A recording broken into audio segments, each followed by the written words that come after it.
Screen पर जैसा आप देख पा रहे हैं, यहाँ तक जमुना का प्रभाव था, यहाँ तक सामने है 5000 साल पुराना वह वट। थकान महसूस हुई तो इसी पवित्र वृक्ष पर वो बैठे, कलश रखा और इसी स्थान पर जो है गरुड़ देवता ने विश्राम करा। अब जब चलने की बारी आई तो यहाँ पर कुछ बूंदे यहाँ पर भी छलकी थी अमृत की। तो भगवान ने इतनी अनोखी लीला, भगवान श्री कृष्ण जब छोटे हुआ करते थे तो उन्होंने एक बहुत बड़ा चमत्कार किया था। क्या था वो चमत्कार? वो चमत्कार था भयंकर कालिया नाग का वध करना। जब माता को पता लगा कि मेरा कान्हा काली देह में है तो माता यशोदा की भी रूह कांप गई थी। लेकिन आपको मैं दिखाऊं, यही वो वृक्ष है। जी हाँ, आप जैसा देख पा रहे हैं 5000 साल पुराना, 5000 साल वर्ष प्राचीन यही वह काली देह का वृक्ष है जहाँ से भगवान श्री कृष्ण ने छलांग लगा दी थी, जहाँ से भगवान श्री कृष्ण ने कालिया नाग को मारा था।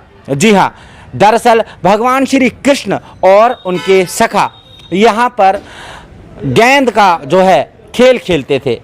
उस दौरान यहाँ पर एक कुंड हुआ करता था। और आपकी मैं नॉलेज के लिए बता दूं कि ये जो कुंड आप देख रहे हैं स्क्रीन पर जैसा आप देख पा रहे हैं, यहाँ तक जमुना का प्रभाव था, यहाँ तक जमुना आती थी। जमुना माता जो थी, जमुना माता का प्रभाव यहाँ तक था।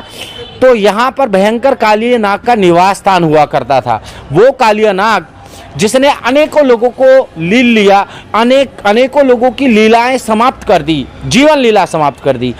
कहते हैं इतना भयंकर था, जब वो पुकारता था तो उसकी गर्जना जो थी वो पूरे लोक में सुनाई देती थी। इतना भयंकर था कालिया नाग। उसके सर पर 7 फन थे और हर एक फन में इतना जहर कि एक जहर से हजारों आदमियों को स्वाहा कर दे। अब हुआ क्या, भगवान श्री कृष्ण जब गेंद खेल रहे थे तो इसी कुंड में उनकी गेंद जा गिरी और उन्होंने इस कुंड में, इस पेड़ से, जैसा आप इस वृक्ष को देख रहे हैं, यहाँ से कालिया नाग के पास से बोल छुड़ाने के लिए, अपनी गेंद छुड़ाने के लिए इस कुंड में छलांग लगा दी। और कालिया नाग था जो कुंड के नीचे था। जब कालिया नाग को पता लगा कि कोई मनुष्य है तो कालिया नाग खुश हो गया। लेकिन कालिया नाग को नहीं पता था कि उसकी मौत साक्षात ब्रह्मांड के अनियंता भगवान श्री हरि विष्णु के परम अवतार, श्रेष्ठ अवतार भगवान श्री कृष्ण ही है दरअसल वो। और उन्हीं की मौत, कालिया नाग की जो मृत्यु थी उन्हीं के हाथों लिखी थी। भगवान श्री कृष्ण ने छलांग लगाई, कालिया नाग के पास गेंद थी। भगवान ने उससे 2-3 बार कहा कि आप मेरी गेंद दे दीजिए, आप यहाँ पर रहिए, अपना निवास स्थान बना के रखिए। क्योंकि देवता जो कालिया नाग होता है वो भी देवता होता है। भगवान श्री शिव के गले में जो है नाग का वास होता है तो वो भी पूजनीय है। लेकिन वो नहीं माना क्योंकि मुक्ति का साधन नज़दीक था।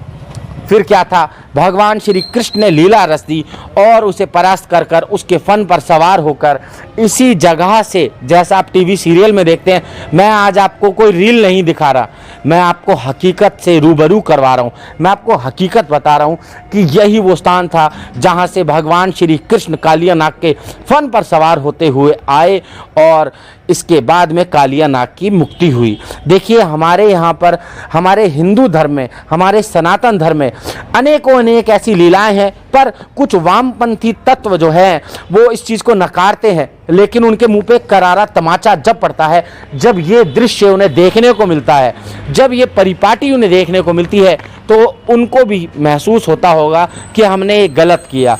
हर एक तथ्य प्रमाण के साथ मौजूद है। कहते हैं प्रमाण को साक्ष्य की आवश्यकता नहीं होती और साक्ष्य आपके सामने है। 5000 साल पुराना वह वट वृक्ष आज भी यहाँ पर मौजूद है। यहाँ पर एक और इसके साथ में जुड़ी हुई है कथा कि जब समुद्र मंथन हुआ तो गरुड़ को, भगवान श्री विष्णु के वाहन को जो थी कलश की, जो है कलश का जिम्मा दिया गया कि आप इसको जो है स्वर्गलोक तक पहुँचाएं।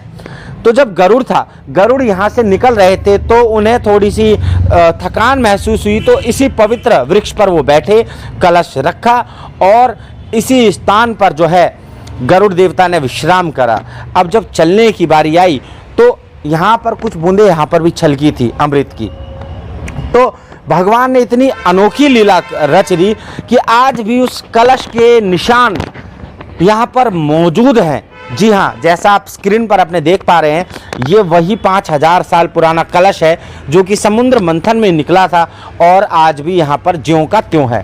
तो अद्भुत है, अद्भुत है यहाँ की लीला। वृंदावन एक ऐसा रहस्य है जिसे कोई नहीं समझ पाएगा। देखिए, वाणी सुनने लायक नहीं, पानी पीने योग्य नहीं, एक ऐसा कोई पेड़ नहीं जहाँ पर फल लगे, गलियाँ टेढ़ी मेढ़ी, हमारे ठाकुर जी की टांग टेढ़ी, सब कुछ टेढ़ा। तो ये वृंदावन है।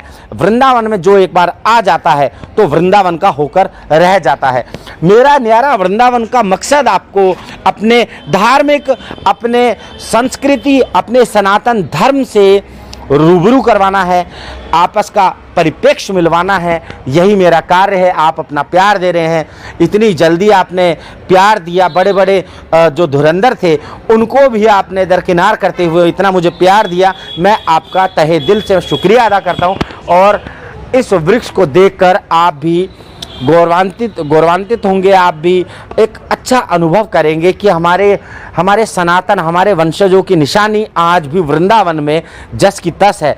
और देखिए कितना भव्य इसका स्वरूप है और सारी की सारी चीज़ आज भी इसमें मौजूद है। आप स्क्रीन पर जैसा आप देख पा रहे हैं, ये सारी की सारी चीज़ें दरअसल उसी वक्त की है। और जैसा आप ये बल्ली लगी देख पा रहे हैं, इसका भी एक रीज़न है। ये जो वृक्ष है, इसी स्थान पर जब भगवान श्री कृष्ण ने छलांग लगा दी थी, जो आप देख रहे हैं स्क्रीन पर चल रहा है, दरअसल ये जो इसके नीचे बीम लगा हुआ है ये साधारण नहीं है। जब भगवान श्री कृष्ण ने यहाँ से छलांग लगाई तो ये टहनी टूट गई थी। हमारे ब्रह्मांड के नियंता, पूरे सृष्टि को रचने वाले साक्षात जब एक बाल स्वरूप में आएंगे, लेकिन देखिए शक्ति तो वही है, महिमा तो वही है। जब इन्होंने यहाँ से छलांग लगाई तो ये जो वृक्ष था ये टूट गया था, इसकी एक जो थी लटा थी वो ध्वस्त हो गई थी, लेकिन आज भी संजोए हुए है। सरकार ने इसको सजो रखा है, योगी जी ने सजो रखा है। तो ये अद्भुत है, अनमोल है और अविश्वसनीय है। चौधरी जी आइए। तो देखिए ये अद्भुत है लीलाएं, वृंदावन की लीला बहुत ज़्यादा अद्भुत है। तो इसी के साथ में राधे राधे।